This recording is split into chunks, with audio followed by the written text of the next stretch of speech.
Hello, boys and girls. And you say hello to me. Hello, Miss Marie. We are having a book today called The Grand Old Duke of York. Now, this song is a very old song, but it's not from America.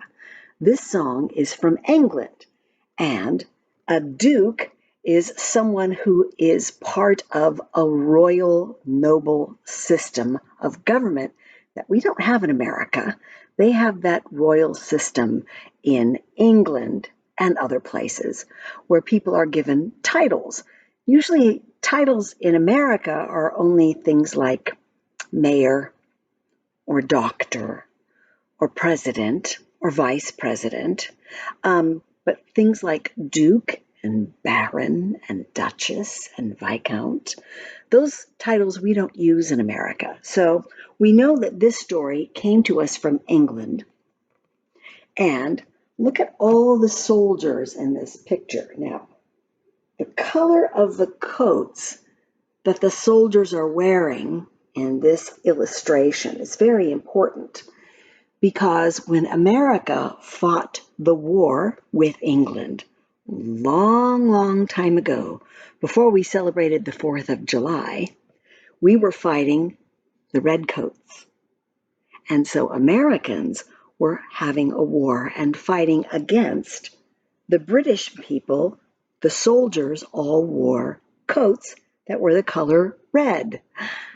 And so they called them the Redcoats. So this book is about an army that is in England. This army isn't in America. This one's called The Grand Old Duke of York.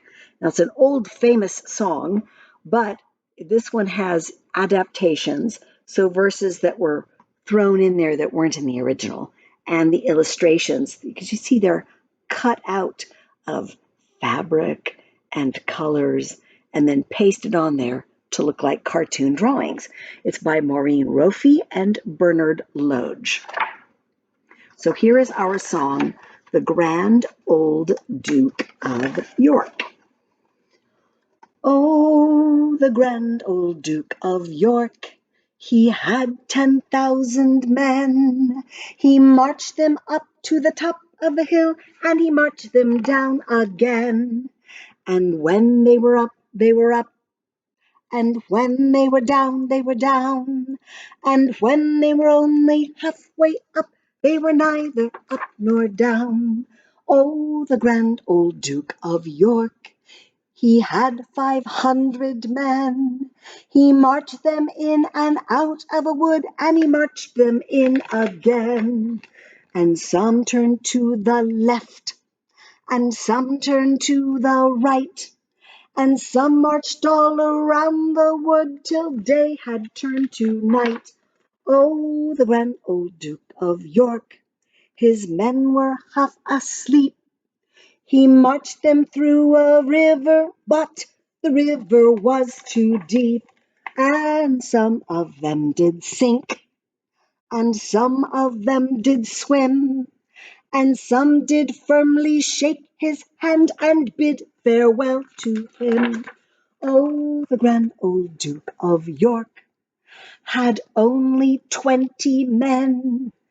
15 marching through a barn were chased off by a hen, and 2 were lost in a barn, and 2 were lost in a sty, and only the soldier who was left ran off and waved goodbye. Oh, the grand old Duke of York, he found himself alone. He sat right down on top of a drum, and there did weep and moan. He threw away his sword, he threw away his gun, and then he wished that all his travels never had begun. Then the grand old Duke of York, he heard a bugle sound. As he buckled on his sword and gun, his heart began to pound. He saw them in rows of 5, he saw them in rows of 10. They all lined up in front of him, the Duke's 10,000 men. So the Duke started out with 10,000 men, but the number kept getting smaller and smaller and smaller, till then it was down to only the grand old Duke himself. But then, after he was feeling sorry for himself, he turned around and everybody came back. So the way this song sounds, oh, the grand old Duke of March, he had 10,000 men. And when he went to the top of the hill, he marched them down again. Oh, so this is a song people used for marching, to keep everybody in time, to keep everybody staying together. So they were marching for this song. So this one has a very definite beat. The Grand Old Duke of March.